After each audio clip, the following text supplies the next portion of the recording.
yeah, if you think you're going to do it in your own strength, then you know what? Yeah, you can do it. COVID, it's been helping people move their businesses from offline or brick and mortar to online. Systems are more important than skills as an entrepreneur today. It's totally okay to reinvent yourself multiple times, especially when you're an entrepreneur. Welcome to Profitable Coaching Conversations with Wendy Y. Bailey. If you're a coach, speaker, or industry expert, you're in the right place for sales and marketing wisdom and insight to grow your coaching business. Now, here's your host, Income Acceleration Mentor, Wendy Y. Bailey. Hello, everyone, and welcome to this special guest episode of the Profitable Coaching Conversation Show. I'm so honored to have our next guest for this episode here to chat with me. Let me tell you a little bit about him, and then we will meet him and get into our dialogue. Firefighter and mental health first aid trainer, Shaun provides adult and youth mental health first aid, which I find interesting. We're going to learn more about that too. Passionate about building our youth and young men to be more they thought possible. Thank you so much for being here, Shaun Pryor. Thank you so much for having me. I really appreciate it. Yeah, this is an interesting time that we're living in, you know, with so much happening in our communities, Black communities in particular. And I know as the parent of an adult son, the kind of dialogue we've had to have. So I'm honored and grateful that you're here as a parent of a son who has had to have the talk with your child like I have. It's not a fun place to be, but let's sort of give your backstory and then we'll get into that conversation. So tell us about how you were raised. Yeah, I want to say first, thank you so much once again. So I was born and raised in Chicago, Illinois. Grew up, I was born in the early 80s. So my coming of age time was in the early mid 90s, you know. Mm-hmm. Just a kid, lived in the uptown area of Chicago, Illinois. You know, like I say, we live there, not in a highly economically viable community, if I may say, but, you know, it's one of those things, like I say, good, it was a good place at that time. Chicago was very different then, and I miss it much, but yeah. Yeah. And now you live in Oklahoma. How did you and when did you make that transition? Good question. So in the late 90s, my mom, she met a gentleman who he was a business owner. He was a Black business owner who owned I can't remember the name of the company. It's been so long. I feel kind of embarrassed about that. No, but what it was okay. Yeah. Well, it was so at that time, credit card acceptance wasn't what it is now. You know, we swipe our cards everywhere. Well, at that time, it was just becoming a thing. So he sold those credit card machines that you would swipe.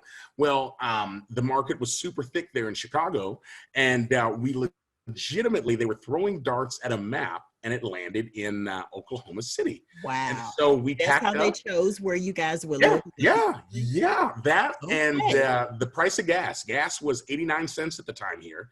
And they were like, man, that sounds like a great deal. And so we packed up, didn't know a soul, didn't know anything, and moved to Oklahoma City, Oklahoma. Wow. So what was your experience like growing up in the Chicago, Oklahoma, and all of the transition that happened in your family? Chicago is Chicago. You know, Chicago is its own place. And I got to say, I mean, again, I will tell anybody, I had a wonderful time growing up in Chicago. But you learn how to move. And I say that about Chicago and I say it about Oklahoma. You learn how to move in the society that you're in. In Chicago, I was definitely around more people that looked like me, if that makes sense. So more Black people. Let's just exactly. Yeah. So that was very common. I will say also that's something. I mean, my first run-in with the police was at age 14. We had IGAP, Illinois Goal Assessment Program, in Chicago, and we had a staggered start. Yeah. And so we had a staggered start to school. And I remember there was a day. I was going wearing some blue jeans, white shirt, white long sleeve shirt, and a sweater vest, because anybody can picture that in the 90s. That was style. Yeah. I was walking to school, And I would say I got fresh, as they say. Yes. Oh my gosh. I want you to know I was boys to men fresh. I was happy. Boy, you couldn't tell me nothing. Couldn't tell me nothing. Yeah, look, that's a throwback, boys to men. Okay. But you paint a very vivid picture of the time. Yes. So yeah, thank you. Yeah. And I got to, I guess, the end of my block. I mean, I didn't get off of my block where I lived before I heard this coming up behind me. And I'm like, whoa, Chicago Police Department, one of the old Caprice classics. I was like, dang, man, I wonder what happened. I kept walking, and within seconds, I was at gunpoint up against a police car with a kid that was walking with me. He lived in my building because we lived in CHA. We lived in Chicago public housing. My whole life in Chicago, we lived in public housing. We were at gunpoint up against a police car, you know. Didn't know nothing. Guy just saying, don't turn around. Yeah, patting us down. I found out afterwards, let me backtrack. They took us from there after they patted us down, put us inside of a police car. We got rolled up as gang members. I've never been in a gang in my life. Wow. But they said verbatim, the guy said, you fit the description. I got rolled up as a gang member. And that was like my first interaction with the police was holy cow. The thing that strikes me as you're sharing that story, first, let me say, I'm really sorry you experienced that, because I know from my own awareness that it's not a fun experience. It's not cool. It's not okay. It really is a very demeaning experience. You know, but the thought I had as you were talking is that was in the late 80s. Am I right about that? Mid 90s. Mid 90s. Like 94, 95. Well, we're like what? 25, 30 years later, exactly. And that same description we're still here. Of your experience could be said today, because I read it, I see it. Mm-hmm. I hear people saying that they experienced the same thing in 2020. Mm-hmm. That's what struck me. I'm like, that's not different. So continue telling us the story. Continue telling us what happened. Yeah. So in the end, like I say, he released us, and we walked a little bit further. Oh, excuse me. Before he let us go, we found out the reason why he stopped us like that. He said verbatim, well, we got a call that someone was tagging. And I was like, whoa. I was like, man, y'all come that hard for somebody that's spraying spray paint. Right? Holy cow. So yeah, gunpoint and everything. I'm not really sure what a can of spray paint was gonna do, but whatever. That same morning, we probably got another 10 minutes down the road, and it happened again. We got pulled over again. We got rolled up as gang members, the same excuse. Each time, of course, it was gang task, or your narc officers or the jump out boys, depending on where you live. We all know them by something else, and same deal.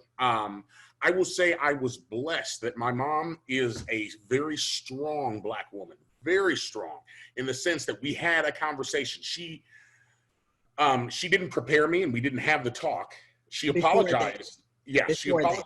Mm-hmm. Right. Yeah. Yeah. Prior to that, we had not. And she took me down to the police station where she wanted to know in person with me, why did this happen? Does this guy look like a gangbanger? Will this be on his permanent record? How will this affect him? I was blessed, because I know a lot of people would have just cowered in fear and said, oh my gosh, my mom was very aggressive. Took me down there and said, let's figure this out. In the end, the officer that did it the first time, that held me at gunpoint, walked right past us, and he refused to acknowledge us, just kept going.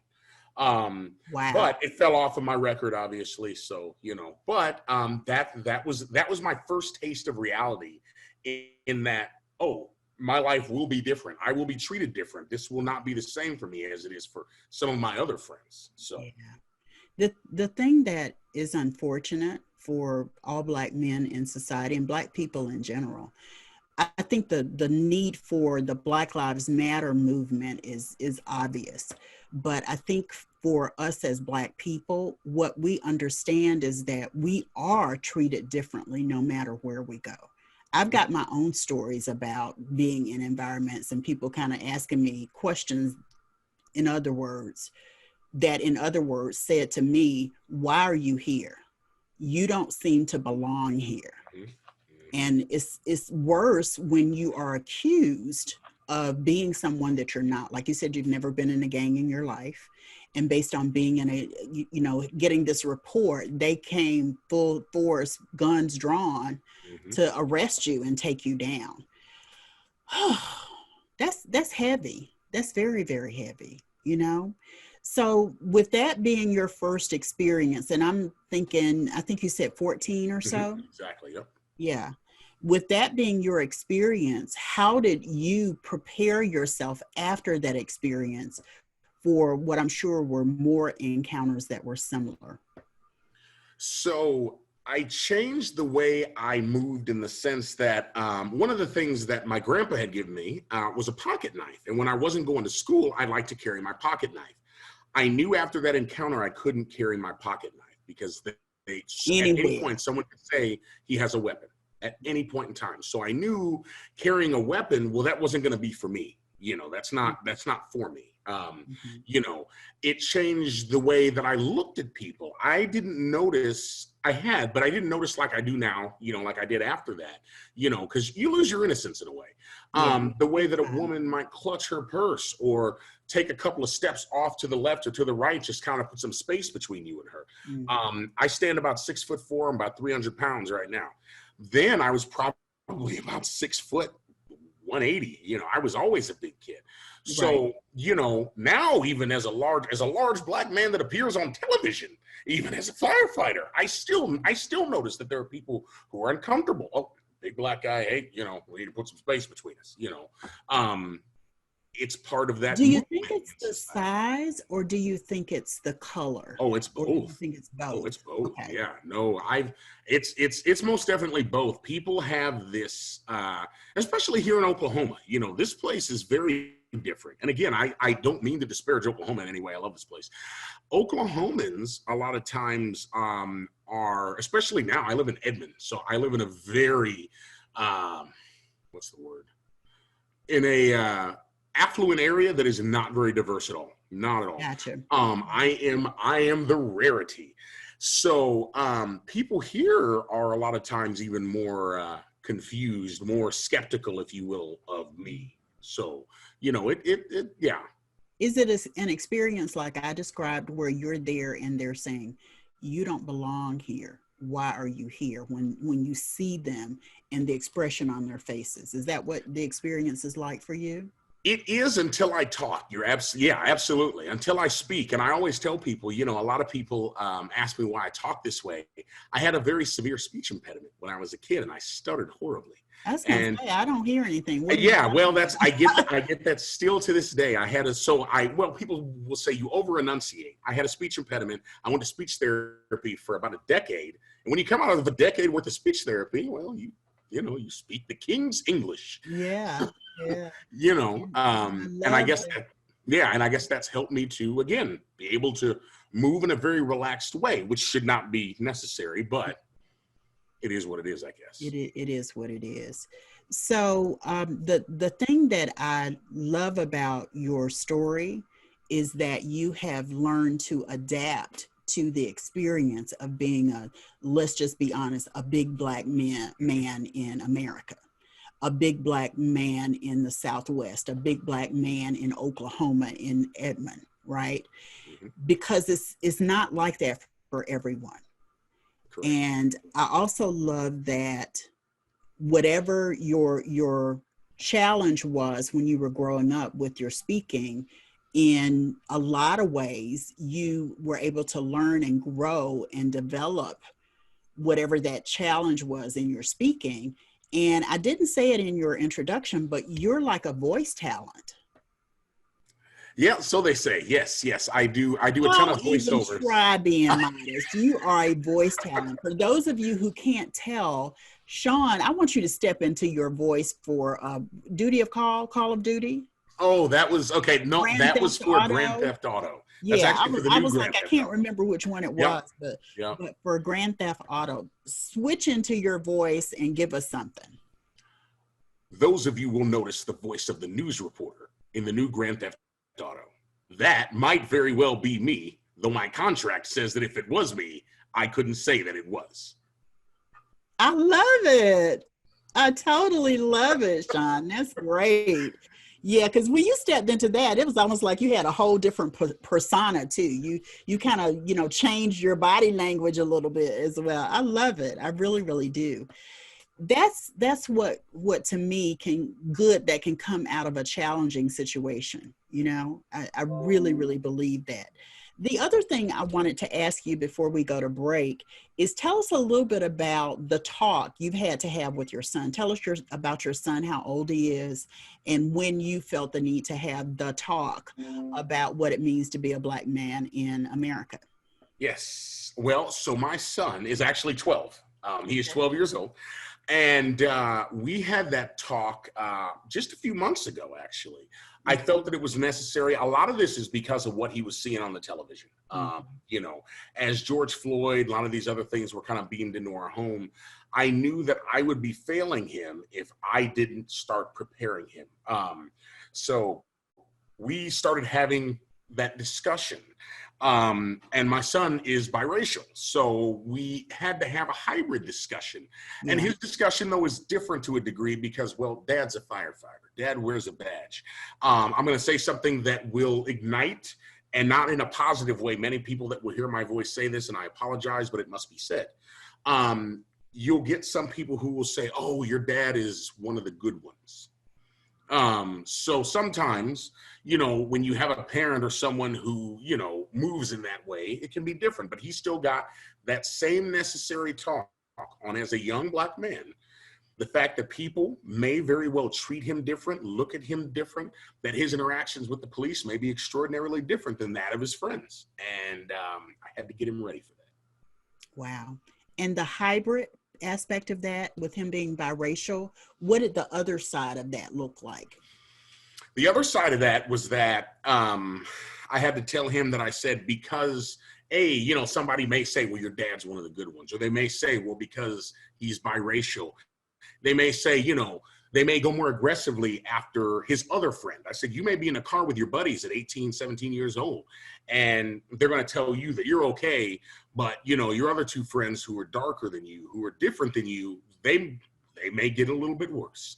And I had to get him prepared for that, because that's a bridge that, of course, you know, to him, you know, he's the same as everybody. Yeah, you know. But well, I really want to applaud you as a parent for recognizing not just the need to talk to him as a Black man, but understanding that there's another aspect of it, another element of him being biracial that you also needed to address. 12 seems very, very young, but I know people as young as, you know, their children are as young as 4 and 5 that they're trying to have these conversations with. Mm-hmm. I've seen children cry. I've seen children, you know, just automatically think they need to be fearful of the police and certain other folks in authority.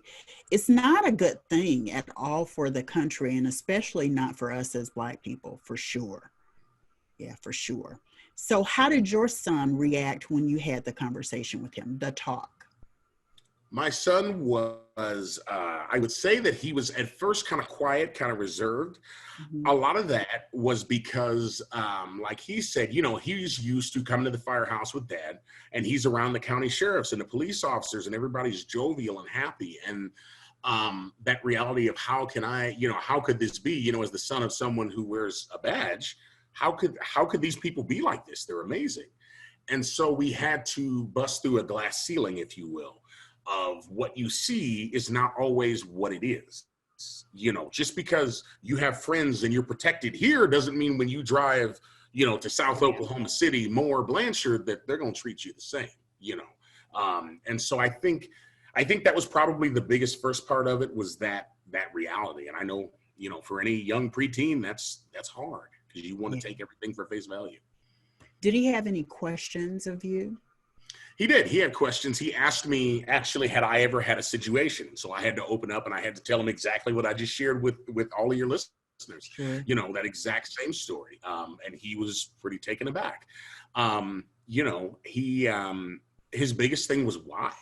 You know, why would this happen? And like I told him, it's what we all want to know. You know, that's what myself and others are, you know, I said, that's what we're trying to figure out. You know, we're working our best to try to figure out, why is it different? Why do we get treated this way? And how we can change it.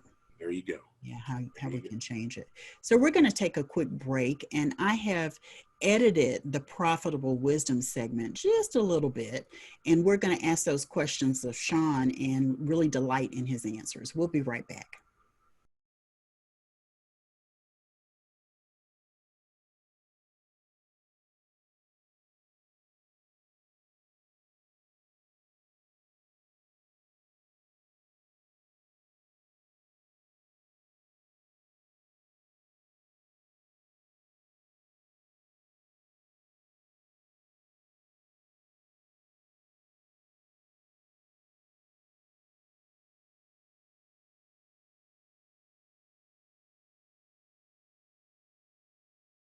Welcome back, everyone. We're here talking with Shaun Pryor, who is a firefighter, certified mental health trainer for youth. Did I get that right, Shaun?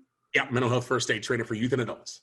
Gotcha. So we've been talking about having the talk. It's an unconventional kind of episode that we're on. So I've kind of crafted a different version of the profitable wisdom segment just for Shaun. You ready, Shaun? I am ready. Okay, so who has had the greatest influence on you in your life?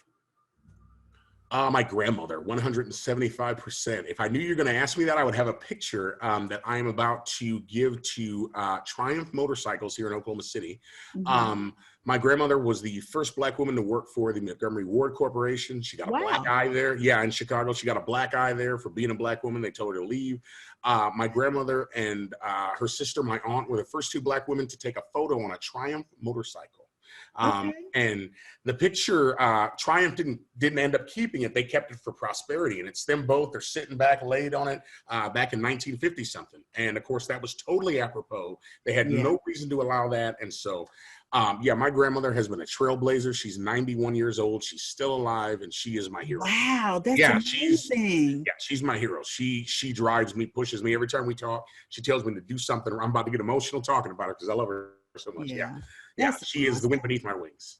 That's awesome. So what's the best advice you've ever received? Not just from your grandmother, but when you think of how it may have shifted the trajectory of your business or your life, what is that piece of advice? At the end of the day, it doesn't matter. And I know that sounds random and crazy, but I know I used to spend so much time worrying about what people thought, what I could do, the pictures I could post on Facebook and what I could show for it. And at the end of the day, it doesn't matter because I can't take it with me. It's what I accomplish while I'm alive and how I feel. So wow, I love that was the best piece of advice. It doesn't matter. I love it. It's sort of like it's what you do with the dash in between the time you're born and the time you die. Exactly. Yeah. Very, very nice. It took me until half my life was over to figure that out, but yeah. It takes a lot of people a long time because they don't get it. You know, it's so not about the trappings. It is about the memories. I had a guest on a couple of months ago, and what he said was, you can always, when you get to a certain point financially, you can always go get a bigger car, a bigger house. But at some point you need to be capturing memories, because that's what will carry you through to the time that you don't open your eyes. I think you're onto something. Definitely. So Dr. Phil, in one of his books, talks about defining moments. Those are the moments that create major shifts in your life and in your thinking, in your being, in every aspect of your life. What's one defining, and there are many for most people, many defining moments. Oh, yeah. And because even though there are many, because they're so major and impactful, we tend to remember what they are. So what's a defining moment for you? What's one of your defining moments in your life? I could say the single most defining moment in my personal life came about 4.5 years ago when I had a massive heart attack alone in my apartment. Wow. I would say that would probably be the one, because I should have died. I thought I died and I didn't. So you got to say more about that. Yeah, absolutely. I'm like, you can't just say that. That's like telling the story. So I have hypertrophic cardiomyopathy, unfortunately, which is a thickening of the lining of the outside of my heart, and I have an enlarged heart. It's one of those deals that's going to take some ticks off my life later, but part of why I got to live it out loud and proud now. I have a implantable device inside of my chest, but it's not a pacemaker. I wouldn't be able to be a firefighter if I had a pacemaker. And I didn't lose a lot of heart function, ironically, which was a blessing. But I thought I was getting robbed. I felt like in the middle of the night, somebody was on top of me. I freaked out. I wanted to push him off and get to my gun. Couldn't push him off. And I realized that there was no one there. The first thing came to my head, I tell everybody this, is the Ghetto Boys song from like late 80s, My Mind Is Playing Tricks on Me. Okay. Yeah. And I'm like, oh, I'm losing it. And then I realized this pain's going down my shoulder and in my chest. I waited till the next morning to even go to the doctor because I thought I could sleep it off because I'm so hard-headed. I've been single for a long time, and I was just like, I'm fine.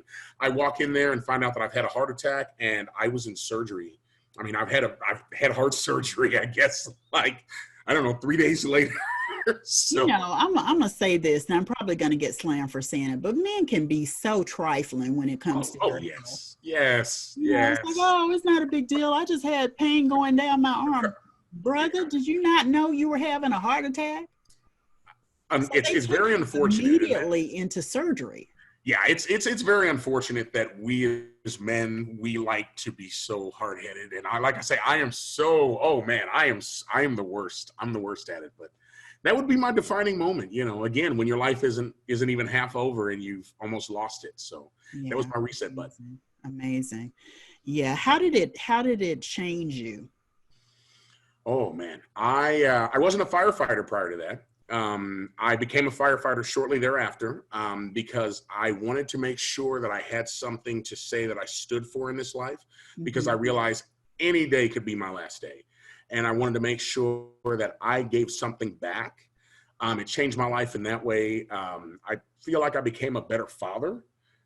Just because, again, every day is it's all stuff, everything that's around us is just stuff, but like you said, the memories, this life, every person we touch every day, I realized how much more that meant. Everything became way sweeter. So I got a brand new life. Nice. So what has helped you when you thought of giving up? Now, something we haven't talked about is your history as the recipient of emotional abuse, of physical abuse, of sexual abuse. And I'm sure based on just that alone, you thought of giving up at some point in time. What helped you move through that? My brother and my sister, and my mom, this sheer will to live for them while I was in that time during my childhood.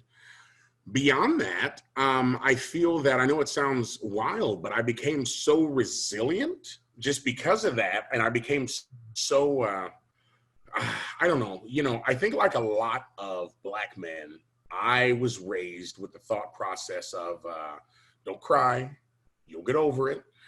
Don't let these people see you weak. Don't let these people see you emotional. And Black women. Well, sure. Again, yeah. And so I think that, as somebody told me once in a relationship years ago, because I have a failed marriage in my background, somebody said to me once, they said, you were emotionally stunted, in the sense that I pocketed and didn't deal with my own emotions because I never had the tools on how to do that. That changed me just because I had to relearn later on in life, in these last few years, ironically, not what emotion is, I guess, how to feel emotion. I had to become a new father in the sense of my son. It's been in the last few years where, he'll get emotional about something, because there forever it was, boy, don't you cry. Don't you stand here. And I had to tell him, son, it's all right, man. Hey, cry. It's okay. Have emotion. It's fine. Good for you. Good for you. To try to stop that cycle, because I know, again, it's beaten into us that we're supposed to be robots. We have to be so tough, so hard. And so I realized I missed out on so much by trying to be that robot. Yeah. Do it. Very good. Very good. Last question. What is your greatest personal accomplishment? So being a dad is the easy answer. Because it is, and it's obvious. I'm going to not use that. I'm not going to use that just because I feel like, so many of us will say that, because we say our kids are the best thing we've ever done. Our kids are their own people. And the best thing that they've ever done is they've lived their own life however they wanted. Yep. So for me, I got hooked up with a place called True Dads here in Oklahoma. What that is it is a place where fathers, be it mandated by the state to go through classes to either be in their kids' lives, get their kids back.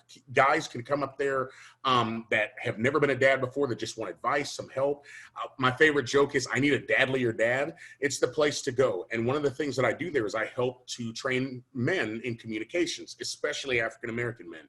And I get to great. Yeah, and I love it. I wish they had programs like that all over the country. I have no idea why this hasn't gone beyond OKC. I wish I knew. It breaks my heart, but we teach them everything from how to have a proper interaction, a conversation like this with your ex-wife, with baby's mom, and how to interact with your son or with your daughter without giving them that whole, boy, you know, you ain't got to cry, you know, all that macho stuff goes away. And we just teach, this is how to just be a dad. You know, it's okay to cry and enjoy and get emotional when your son or your daughter doesn't just love life. So we try to reprogram. And that's one of the best things that I've done is. Yeah. That is so awesome, Shaun Pryor. I'm just so excited to have had you on the show. I really, really am. I'm blessed that you allowed this. Yeah, we're going to take a one last break, and then I'd love to come back and get your parting thought and tell people a little bit more about how they might invest in some training. Sound good? Sounds good. Awesome. We'll be right back.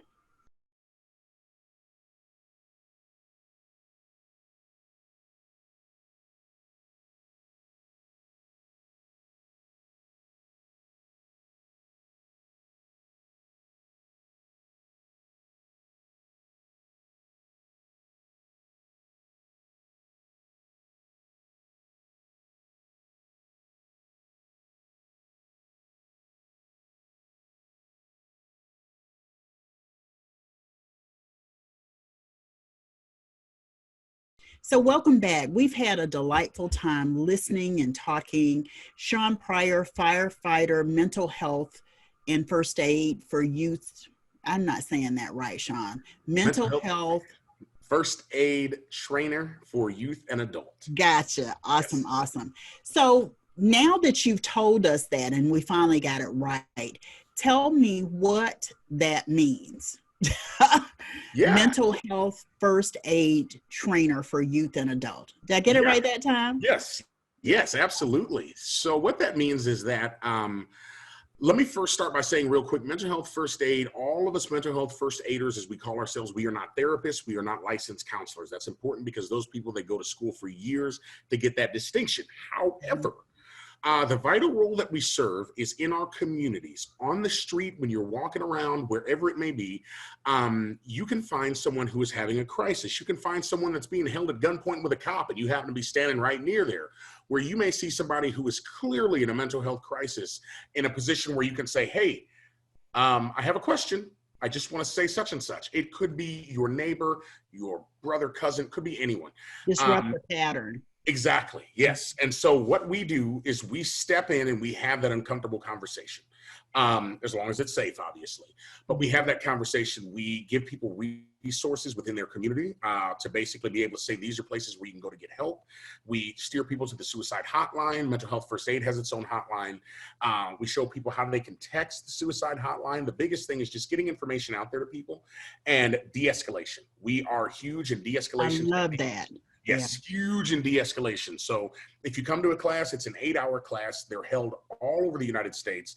I do them online because this new coronavirus world forces that, as well as in person. And we train everybody from police officers to just people on the street, whoever, different ways to have that uncomfortable conversation with a person that sometimes would involve violence. You know, it could be the person who you think that you have to fight on the street, who, if you're like, man, hold on, dude, and you say something to them and you start that conversation, all of a sudden they're like, yeah, man, this and this. And you're like, oh, well, hold on. Wait, you got a different problem than what you think. Let's sit down. Let's talk about this. And I know it sounds a little strange to some. It is amazing. No, it's not. With it's needed. Yeah. With a little bit of dignity and respect to a person who has a mental illness, whether they know it or not, it makes that conversation so much easier. And they don't feel like they're a number or an inconvenience or a burden. They just feel like, hey, you just want to talk to me. You want to help me. And it's wonderful to have in the community. Yeah, awesome. So Shaun, thank you so much for being here and sharing your wisdom and insight around the talk. And you mentioned something earlier, and I just want to make sure we talk about it and get some clarity about it. You said something about being the different one. How did you phrase it? Yeah. So here, and again, I get it a lot here in Oklahoma about being one of the good ones. And I want to really, I want to really say real quick, because there's others out. I know there are other people out there that are having to hear this. I'm one of them. Yeah. Different than the other Black women we know. See? Yeah. Why is that? Mm-hmm. It is well, you talk different and you carry yourself differently. Yes. No, that's not really what you mean. Exactly. Yeah. Exactly. And it's breaking that down and knowing, is it a teachable moment with that person where you can just explain to them, this is not an acceptable thing to say, this is why? Or is it one of those people who's hard-headed, who you're going to have to just walk away from? Because sometimes it ain't worth fighting with a tree. So it's making that distinction. But I also real quick would just like to say to anyone, I know this has been a thing for me since I was young, to African-American men and women out there. If someone gives you crap about the way you speak, especially if you're young, and why do you talk like white people? You're an Oreo. Why do you talk like that? Don't ever let that get you down. I know that used to bother me when I was young. Don't ever let that get you down. Know that be yourself, whoever that is, that you are needed and you are very, very valued in this society, in this nation. You are from a royal priesthood and you are needed. So please do not devalue and do not allow anyone else to devalue you. Awesome. Shaun, thank you so much for having this tough conversation. I appreciate it. Absolutely. And thank you for having me. Yeah. So we'll be back for another episode of the Profitable Coaching Conversation Show. See you next time, everybody. Bye-bye.